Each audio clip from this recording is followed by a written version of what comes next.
புது மருமகள் குடும்பம் 4th பார்ட்.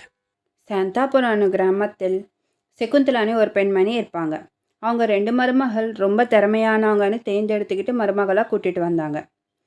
கல்யாணமாகி புதுசுனால எல்லா வேலைகள் மாமியாரே செஞ்சுக்கிட்டே இருந்தாங்க. அப்படியே நாட்கள் கடந்து போயிட்டே இருந்துச்சு.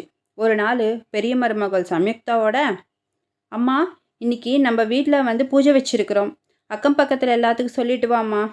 சரிங்கத்தை சொல்லி வேதான்னு கூட கூட்டிகிட்டு போயிட்டு எங்கள் வீட்டில் பூஜைன்னு எல்லாருக்கும் சொல்லிட்டு வருவாங்க. இன்னும் எல்லோரும் வர நேரத்துக்கு மாமியார், அம்மா சம்யுக்தா வந்திருக்கிற எல்லாரோட காலுக்கு மஞ்சள் பூசுமா. அதுக்குள்ளே வேதா, அத்தை நான் என்ன செய்யறது, நீ கூட அதே செய்யம்மா வேதான்னு சொல்கிறாங்க. இன்னும் 2 பேரும் சரியானு சொல்லுவாங்க. இதுக்குள்ளே அக்கம் பக்கத்தில் இருக்கிற எல்லாரும் வந்துட்டாங்க. அப்போ மருமக 2 பேர் சண்டை கட்டிக்கிட்டே இருப்பாங்க. அதுக்குள்ளே மாமியார் என்னாச்சு வேதா சம்யுக்தா, நீங்கள் 2 பேர் எதுக்கு சண்டை கட்டிக்கிறீங்க? பாருங்கத்த, வீட்டுக்கு வந்தவங்க எல்லாரோட காலுக்கு மஞ்சள் பூசுங்கன்னு நீங்கள் தானே சொன்னீங்க. நான் ப்ரெஷ்ஷில் பூசலான்னு சொன்னேன். அதற்கு வேதா என் பேச்சு கேட்க மாட்டேங்குது. அது கேட்ட மாமியார் ஷாக் ஆயிடுறாங்க. பாருங்கத்த, வீட்டுக்கு வந்தவங்களுக்கு ப்ரெஷ்ஷில் பெயிண்டிங் மாதிரியாக பூசுகிறாங்க. காலு தொட்டி தானே பண்ணுவாங்க. அதுக்கு தான் நான் கைக்கு க்ளவுஸ் போட்டுக்கிட்டு செய்யலான்னு சொன்னேன். அந்த வார்த்தையை கேட்டு மறுபடியும் ஷாக் ஆயிடுறாங்க மாமியார். அவங்க 2 பேர் நிறுத்தாமல் சண்டை போட்டுக்கிட்டே இருப்பாங்க. வந்தவங்க எல்லாரும் சிரிச்சுக்கிட்டே, சகுந்தலா நல்ல புத்திசாலியான மருமகள் தான் கூட்டிகிட்டு வந்துட்டேன். இன்னும் புது மருமகள் குடும்பம் எவ்வளோ நல்லா இருக்குமோ. இன்னும் நாங்கள் போயிட்டு வருவோம் அனு சுப்ரஜா சொல்லும்போது, என்ன அண்ணி உங்கள் பொண்ணுங்க பற்றி நீங்களே அப்படி சொன்னால் எப்படி? இங்கே வந்திருக்கிற எல்லாரும் சிரிக்கிறாங்க. எனக்கு வெக்கமாக இருக்குது, அவமானமாகவும் இருக்குது. அப்போவே என்ன இருக்கு அண்ணி, இன்னும் போக போக இருக்குது. நான் முதல்ல சொன்னேன்ல, எங்கள் பொண்ணுங்களுக்கு அதி புத்திசாலித்தனம் அதிகம்னு. அது கேட்ட மாமியார் ஷாக் ஆயிடுறாங்க. என்ன அண்ணி இன்னும் எதோ சொல்லி பயம் கொடுத்துறீங்க அனு 2 பேர் பேசிக்கிட்டே இருக்கும்போது வர்ஷா அங்கே அம்மா நான் பூஜை முடிஞ்சால் கிளம்புறேம்மா சரியான்னு சொல்லுவாங்க. வேதா சம்யுக்தாக்கு இன்னொரு வேலை சொல்லுவாங்க மாமியார். பூஜைக்கு வந்த எல்லாரும் உட்காருங்கன்னு சொல்லுவாங்க. இன்னும் பூஜை கூட முடிஞ்சிடும். எல்லாரும் தாம்பூலம் வாங்கிட்டு போகிற நேரத்துக்கு வேதா சம்யுக்தா 2 பேரும் மறுபடியும் சண்டை கட்டிக்கிட்டே இருப்பாங்க. என்னாச்சு, எதுக்கு சண்டை கட்டிக்கிறீங்க? வந்திருக்கிற 5 சுமங்கலிங்களுக்கு நம்மக்கிட்ட இருக்கிற நகையில் ஆளுக்கு ஒன்று கொடுக்கலான்னு நான் நினைக்கிறேன்.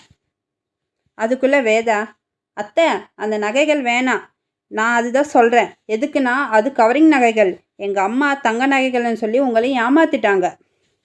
அந்த வார்த்தையை கேட்டு சுப்ரஜா ஷாக் ஆயிடுறாங்க. அப்போ தான் சகுந்தலா அவங்களே கோவமாக பார்க்குறாங்க. அண்ணி இவங்க பேச்செல்லாம் கேட்காதீங்க, நான் சொன்னேன்ல இவங்க கொஞ்சம் புத்திசாலித்தனம் அதிகம்னு. அவங்க கோவமாக, அண்ணி உங்ககிட்ட நான் தனியாக பேசணும், முதல்ல இவங்க எல்லாத்தையும் அனுப்பிடுங்க. அதுக்கு அவங்க பயந்துக்கிட்டே எல்லாத்துக்கும் தாம்பூலம் கொடுத்துட்டு அனுப்பிட்டாங்க. இன்னும் 2 பேர் பேசிக்கிட்டே இருப்பாங்க. என்ன அண்ணி உங்கள் பொண்ணுங்க சொன்னது உண்மையா? எங்களுக்கு போலி நகை கொடுத்து ஏமாத்திட்டிங்களா? அது எவ்வளோ பெரிய குற்றம் தெரியுமா?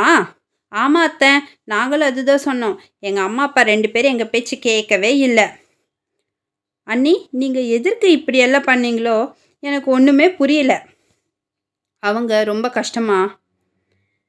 தப்பெல்லாம் உங்களது தான். எங்கள் பொண்ணுங்களுக்கு இப்போவே கல்யாணம் பண்ண மாட்டேன்னு நான் சொன்னேன். நீங்கள் தான் உடனே கல்யாணம் பண்ணுங்கன்னு சொன்னீங்க. அது இல்லாமல் வரதட்சணை அதிகமாக இருக்கான்னு நாங்கள் கேட்டதுக்கு அதுக்கு ஏதோ ஒரு காரணம் சொல்லிங்க. அதுக்கு தான் எனக்கு என்ன பண்ணுறது தெரியாமல் இப்படி பண்ணிட்டேன்.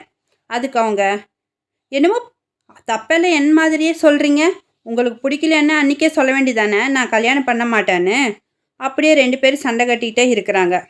அந்த சமயத்துக்கு அது கவனித்து ஆம்பளைங்க 3 பேர் அங்கே வருவாங்க. என்னாச்சு சகுந்தலா, எதுக்கு அப்படி கத்துறேன்? அதுக்கு சகுந்தலா நடந்ததெல்லாம் சொல்கிறாங்க. அது கேட்டுட்டு அவர் கோவமாக, சம்பந்தின்னு உடனே வர சொல்லு, இந்த விஷயத்தை பற்றி பேசணும். அதற்கு அவங்க சரியான்னு சொல்லி உடனே தன் கணவருக்கு ஃபோன் பண்ணி விஷயமெல்லாம் சொல்லுவாங்க. அவர் கூட அங்கே வருவார். எல்லாரும் பேசிக்கிட்டே இருப்பாங்க. இந்த மாதிரி வேலை செஞ்சனால அந்த குடும்பத்தை சகுந்தலை திட்டிக்கிட்டே இருப்பாங்க. அதுக்குள்ளே சம்யுக்தாவுன்னு அஜய் தனியாக கூட்டிகிட்டு போயிட்டு, உனக்கு கொஞ்சமாவது அறிவு இருக்கா? எதுக்கு நீங்கள் 2 பேர் இப்படி பண்ணீங்க? போலி நகை பற்றி எதுக்கு எங்கள் அம்மா கிட்ட சொன்னீங்க? இதெல்லாம் நான் வேணும்தாங்க செஞ்சேன். எதுக்குன்னா வரதட்சணை வாங்குறது தப்பு. உங்கள் அம்மா மாதிரி நிறைய ஆளுங்க பெண்களை கஷ்டப்படுத்திக்கிட்டே இருக்காங்க.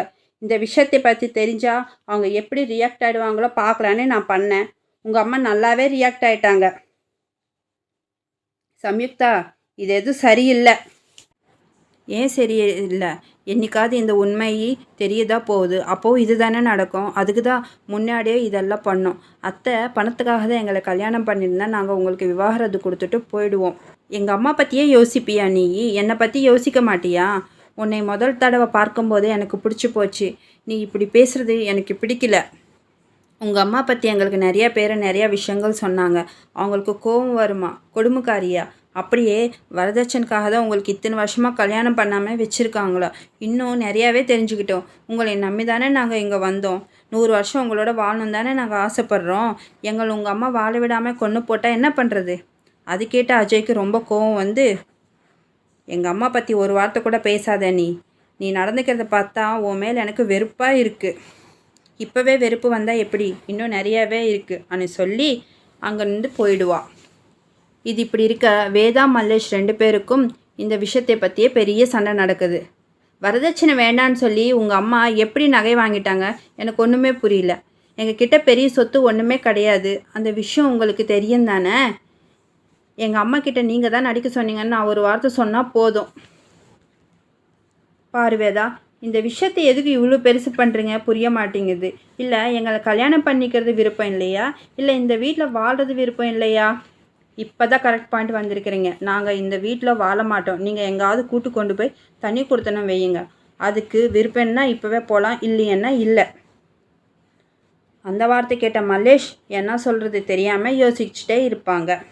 என்ன யோசிக்கிறீங்க? கிளம்புங்க போகலாம். சரி கிளம்பு அனு சொல்லி துணியெல்லாம் எடுத்து வச்சு 2 பேரும் பேக் எடுத்துக்கிட்டு வெளியே வருவாங்க. அவங்கள பார்த்த எல்லாரும் ஆச்சரியமா, ஏன் பேக் எடுத்துக்கிட்டு எங்கே போகிறீங்கன்னு கேட்குறாங்க. அம்மா, இவ்வளோ பெரிய பிரச்சனை ஆகிறதுக்கு காரணம் நான் தான். எங்களுக்கு கல்யாணம் பண்ண மாட்டேங்கிறான்னு நான் தான் எங்கள் மாமியாரோட இந்த நகைகள் பற்றி நாடகம் ஆட சொன்னேன். என்னை மன்னிச்சிடு. நாங்கள் வீட்டில் இருக்கிறது இல்லை. நாங்கள் வீட்டு விட்டு போயிடுறோம். வரதராஜன் அவங்கள போக விடாமல் தடுத்துவார். ஆனால் அவங்க கேட்காம போயிடுவாங்க. இங்கே என்ன நடக்குது? எனக்கு ஒன்றுமே புரியல. வீட்டில் பூஜை என்ன நடக்குது? அவங்க தனி கொடுத்தனும் போகிறது என்ன இதெல்லாம்? அப்பா, இதில் என்ன உங்களுக்கு புரியல? அண்ணங்களுக்கு கல்யாணம் ஆகாமல் இருக்கிறதுக்கு அம்மாவோட பணம் பைத்தியம் தான் காரணம். ஆனால் கிளியராக தெரியுதே. அதுக்கு தான் சின்னண்ணா வரதட்சணைக்கு கவரிங் நகைகள் கொடுங்கன்னு மாமியார்கிட்ட சொன்னார். அவங்க தங்க நகைகள் பார்த்து அம்மா உடனே கல்யாணம் ஒத்துக்கிட்டாங்க. அண்ணங்களுக்கு கல்யாணம் பண்ணிட்டாங்க. வரதராஜன் பொண்டாட்டினி கோபமாக பார்த்துக்கிட்டே இருப்பார். அப்போ தான் சம்யுக்தா, பாருங்கள், இவ்வளோ பெரிய சண்டை நடக்கிறத காரணம் இந்த நகைகள் பற்றி எல்லாருக்கும் தெரியறதுக்காக தான் நாங்கள் இப்படி பண்ணோம். அதுக்கு முன்னாடி அத்தை ஒருத்தரோட ஃபோன் பேசுகிறத நான் கேட்டுட்டு இருந்தேன். நேற்று ராத்திரி ஃபோனில் பேசிக்கிட்டேன். என்ன விமலா நீ பேசுகிறது? ஓ மருமக உன் பேச்சு கேட்கலன்னா நீ ஏன் சும்மா இருக்கிறேன்? அது இல்லாமல் அவங்க வரதட்சணை கூட வாங்கிட்டு வரல. உங்கள் பையனுக்கு நல்ல சம்பந்தங்கள் வந்துச்சான்னு சொன்னீங்கல்ல, ஏதாவது பண்ணி ஓ மருமகள்னே மேலே அனுப்பிடு. அது போனாலும் கேட்குறதுக்கு நாதியே இல்லை. அது அனாதை தானே. அது போனால் உன் பையனுக்கு பிடிச்ச மாதிரி கல்யாணம் பண்ணி வரதட்சணை பேரில் நிறைய பணம் வாங்கலாம். உன் குடும்பம் ரொம்ப சந்தோஷமாகவும் இருக்கும். அத்தா அப்படி ஃபோன் பேசுகிறத நாங்கள் கேட்டோம். அதுக்கு தான் பயம் வந்துச்சு. இந்த நகைகள் பற்றி தெரிஞ்சால் எங்களையும் இப்படியே கொண்டுருவாங்களான்னு எங்களுக்கு பயம் வந்துச்சு. அந்த வார்த்தை கேட்ட எல்லாரும் ரொம்ப ஆச்சரியப்படுவாங்க. என்ன எதுவும் பேசாமல் இருக்கிறேன்? மருமகள் சொன்னது உண்மையா? அம்மா அப்படியே சைலண்ட்டாக இருக்கும்போதே புரிஞ்சிக்கணும். நிறுத்துங்க. உண்மை எதுன்னு தெரிஞ்சுக்காமல் பேசாதீங்க. வரதட்சணைக்காக பணத்துக்காக ஆசைப்பட்டதுன்னு உண்மைதான். ஆனால் அதற்கு பெரிய காரணமே இருக்குது. அந்த பணம் சேவிங் பண்ணி அவங்களுக்கே ரிட்டர்ன் கொடுக்கலான்னு நான் நினச்சேன். அவ்வளோதான் தவிர நான் பணத்துக்காக ஆசைப்படல. அப்படி நான் ஆசைப்பட்டிருந்தா நகைகள் கொடுத்த அன்றைக்கி அது தங்கமா இல்லையானே நான் செக் பண்ணியிருப்பேன். அன்னைக்கு கத்திக்கிட்டே சம்யுக்தாவோட அம்மா, கண்ணால் பார்த்தது எதுவுமே உண்மை இல்லைன்னு நீ மறுபடியும் ஒரு தடவை நிரூபிச்சிட்டேன். நான் ஃபோன் பேசுகிறது யாரோடையோ பேசலை. லக்ஷ்மிங்கிற பொண்ணுக்கிட்ட தான் நான் பேசினேன். அது யாரோ இல்லை. கொஞ்சம் நேரத்துக்கு முன்னாடி தாம்பூலத்துக்கு வந்தாங்க இல்லையா, அந்த பொண்ணுக்கிட்ட தான் நான் பேசினேன். ஏன்னா என்னோடய வாய்ஸ் நல்லா இருக்குது, ஒரு கேரக்டருக்கு டப்பிங் சொல்ல சொன்னான். எனக்கு சொல்ல வராதான்னு நான் சொன்னேன். அவங்க எனக்கு ப்ராக்டிஸ் சொல்லி கொடுத்துட்டு ஒரு ஸ்கிரிப்ட் கொடுத்தாங்க. நான் அந்த ப்ராக்டிஸ் பண்ணி அவங்கக்கிட்ட சொல்லிக்கிட்டு இருந்தேன். அவ்வளவுதான் தவிர நான் மனசந்தான், கொலகாரி இல்லை, கொடுமைக்காரியும் இல்லைன்னு சொல்லி கண் கலங்குவாங்க. அந்த வார்த்தை கேட்ட எல்லாரும் ரொம்ப ஆச்சரியப்படுவாங்க. மாமியார் அழுதுகிட்டே லக்ஷ்மிக்கு ஃபோன் பண்ணி அங்கே வர சொல்லுவா. லக்ஷ்மி அங்கே வந்து, ஆமாம் சித்தப்பா, சித்தி சொல்கிறது உண்மைதான். நான் டப்பிங் ஆர்டிஸ்ட் அல்லவா, அதனால் என்கிட்ட அத்தை கேரக்டர் டப்பிங் வாய்ஸ் சொல்லணும். டப்பிங் ஆர்டிஸ்ட் யாராவது இருந்தால் சொல்லுங்கள், புதுசானாலும் பரவாயில்லன்னு சொன்னாங்க. அந்த இது சித்தி வாய்ஸ் நல்லா இருக்கன்னு அவங்கக்கிட்ட ரெக்கமெண்ட் பண்ணி சித்திக்கு ட்ரைனிங் கொடுத்துட்ருந்தேன். அப்படி நடந்த விஷயம் எல்லாம் சொல்லிகிட்டு இருந்தா. அது கேட்ட சம்யுக்தா, ஐயோ அத்தை, நான் ஏதோ நினச்சி இந்த மாதிரி பண்ணிட்டேன், என்னை மன்னிச்சிடுங்க அனு வேதாவுக்கு ஃபோன் பண்ணி வர சொல்கிறேன். அத்தை ரொம்ப கோவமாக, ஒன்றும் தேவையில்லை அனு சத்தமாக கத்தி சொல்கிறாங்க. அவங்க கத்துனதுக்கு சம்யுக்தா மிரண்டு போய் நிற்கிறா. மாமியார் என்ன சொல்லுவாங்கன்னு நினைக்கிறீங்களோ? புது மருமகள் குடும்பம் எப்படி நடக்குமோ அடுத்த பாகத்தில் பார்ப்போம்.